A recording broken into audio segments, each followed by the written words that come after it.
Yo, what is going on, guys? It's your boy Fly Stewie back again, back at it, back better than ever. I'm sorry if the audio is messed up, but we're gonna get right into this video. Today I want to talk about the best advice for traders in this market, and of course we're gonna trade some NFP. We're gonna go crazy, trade some NFP. So the past month, you can see my Forex account. I've been taking losses, man. Like over 50% of my Forex account just destroyed. Absolutely, it's been terrible, but at the same time it's been really good because I've been able to use those Forex skills on my stock account, and my stock account, as you guys can tell, is much bigger than my actual Forex account. Biggest advice I got for new traders just going in and investors going in the market in this new crazy time we're in where the market's just super volatile is just go after companies that you know is going to be successful. You know, the reason last month I've had like a crazy gain in my stock account, you know, stocks are only supposed to go up like 10% a year. In 1 month, I probably got like a 30% upswing in my portfolio, which is crazy. But here, I've been kind of like just going through my portfolio accounts here. So these are accounts on my left here. You know, this is what I'm kind of thinking about them on the right.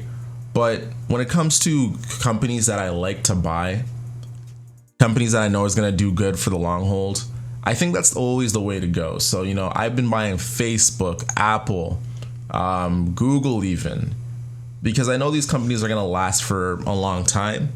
And because of that, I know that even though we're in a pandemic, I'm thinking to myself, which companies do I think is going to do well in a pandemic and outperform? And of course, all the big FANG stocks, and then Microsoft, of course, has been absolutely dominant during it. The companies I'm looking for next, of course, I really want to get my hands on some Alibaba. Next time the market hits around my take profit, I'm probably going to get some of those, so that's going to be interesting. But anyways, that's my advice for, you know, investors in this market. Go for companies that you know is going to be around here for a long time. Don't go for the ones that are shady. All these oil, cruise lines, you know, airplanes, forget those. Honestly, just forget them. Like why? Like, if I'm gonna get into those, I'm gonna wait till September, because by the time September comes, I expect all these big companies like Facebook and Google and Amazon to be the major movers in the market. Companies like airlines, maybe later they'll, you know, just be so undervalued that they're good, but right now they're gonna be outperformed in the short term. Anyways, we're gonna trade NFP. Let's kick it off. I think I'll trade up to 5% on this one. 0.074 times. I think up to 5% is decent. I can see it's kind of ranging between here. Bit of a crazy range.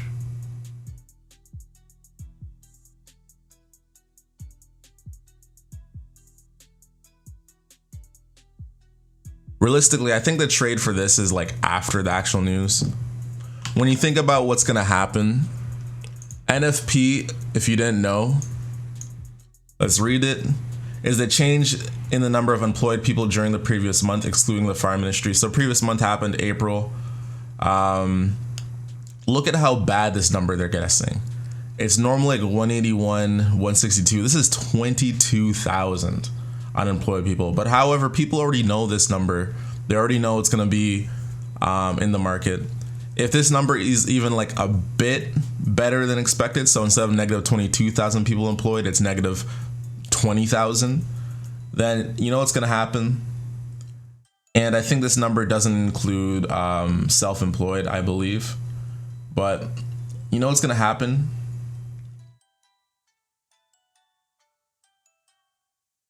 Normally, we'd expect it to go up because the number is going to be so bad, but if it's already priced in, then it's going to shoot down, even though the number is so bad. So normally, the way I trade a position like this,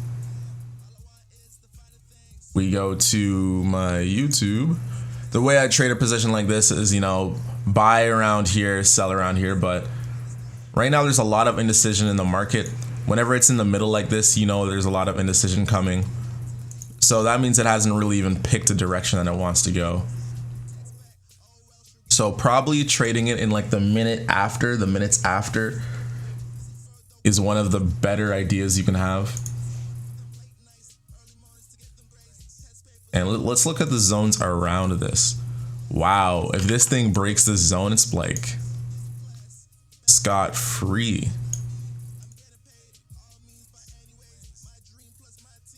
Bring this up here. Maybe it'll be stopped around there, but I don't know. And then let's see what UJ's saying.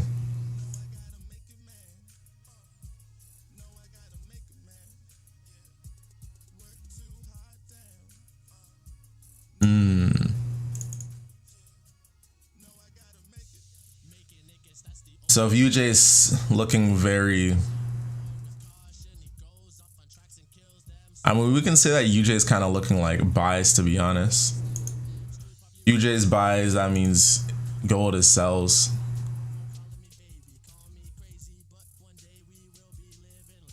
But I think trading this during news time would be like, you'd have to be pretty crazy. Because right now in the zone, it's like smack dab in the middle of the zone. No one really knows which way it's going to go.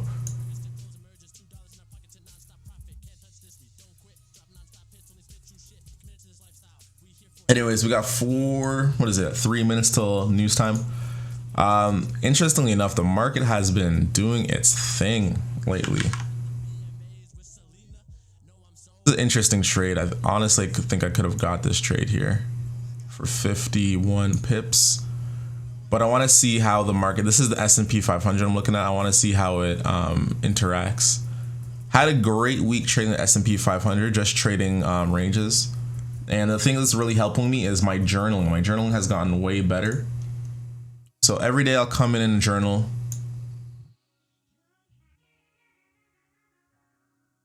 You know, I'll put down on the chart reasons why I think it's buys, what I'm waiting for in the chart. So in this chart, I said the minute 30 would mean an 8 p.m. buy. And then boom, get it right there. And I can see what I did Tuesday. Minute 30 would mean 8 p.m. buy. And you know, you can kind of see how the trade ends up developing.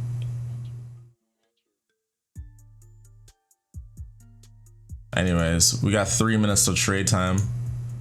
Let's see GJ. Oh, GJ going right back up. Looks right now it's a bank holiday in Japan, but even GJ is getting affected by this pre-news time.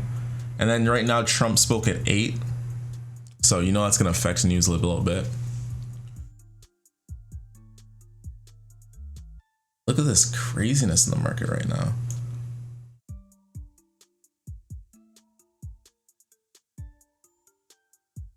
The spread is insane.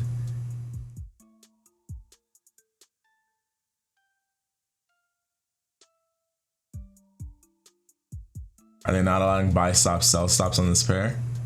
It's funny.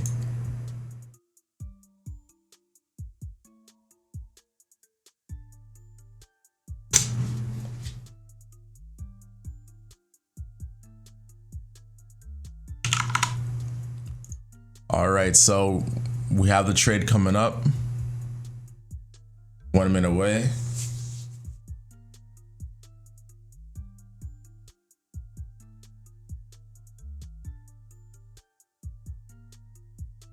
This thing's too insane.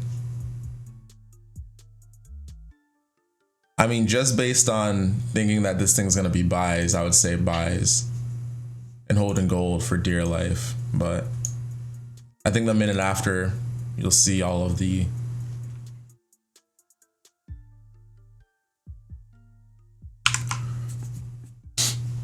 we got 20 seconds left. See USD CAD. USD CAD just looks straight down.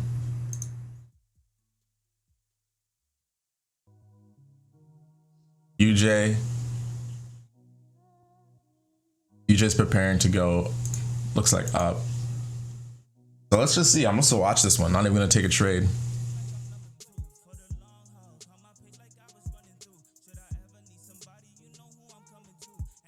Whoa.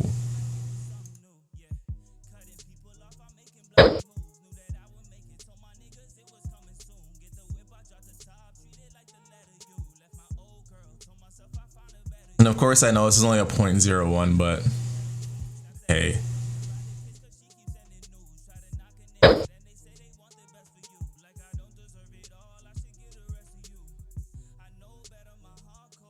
That's a 250 pip stop loss there. Let's see what UJ did. UJ shot up. Yep, it's in the zone here, so shooting up makes sense. Let's see how much it went up. 193. While gold went down 500. Wow.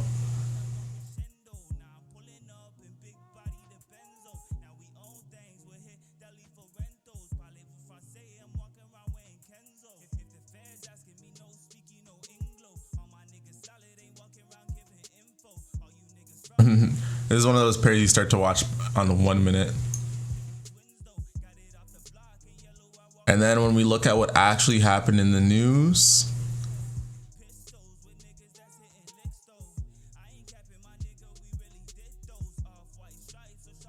at the news, it was better than expected, as I said before. So they thought 22,000 people are going to lose their jobs. Only 20,000 did. That means it's better than expected. I know it's like a horrible event happens and it's still better than expected. It makes no sense, but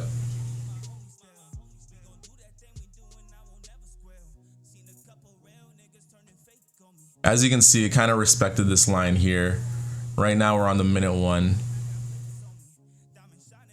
And you kind of expect it to keep ranging, you know?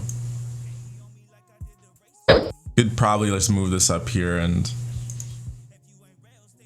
as this thing's flipping to positive, you'd expect this thing probably to fill the whole range in the minute 5. And look, it's filling the range, but you know, let's just get out early. And look, we made a cool $4. Nice. From NFP. So I mean, even the minute 5 might be good to trade. The NFP is one of those pairs where it really starts to respect support and resistance. So the way it shot down to this support here, and then the actual trade started happening up there, it likes to do that a lot, where it wicks through. And then eventually we'll pick a direction and just like explode through there. So let's see what wow. Okay. I did not know the S&P 500 respected news so well. That's good to know. So it shot up 136 pips around news time. GJ had a massive move as well.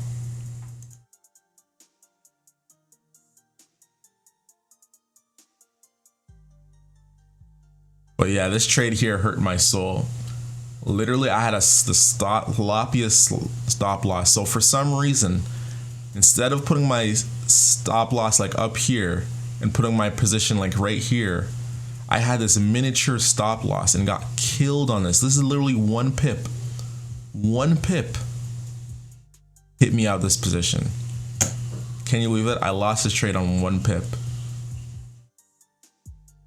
It would have been the easiest money I've ever made. If I just got in around here, sold around here, 80 pips, and I'm done. Anyways, that's it for the stream. Thanks for rocking with me.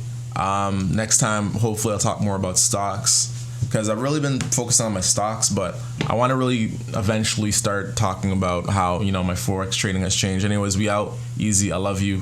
Stocks to get this week: Berkshire Hathaway and of course Alibaba. 2 great companies. We out. Easy.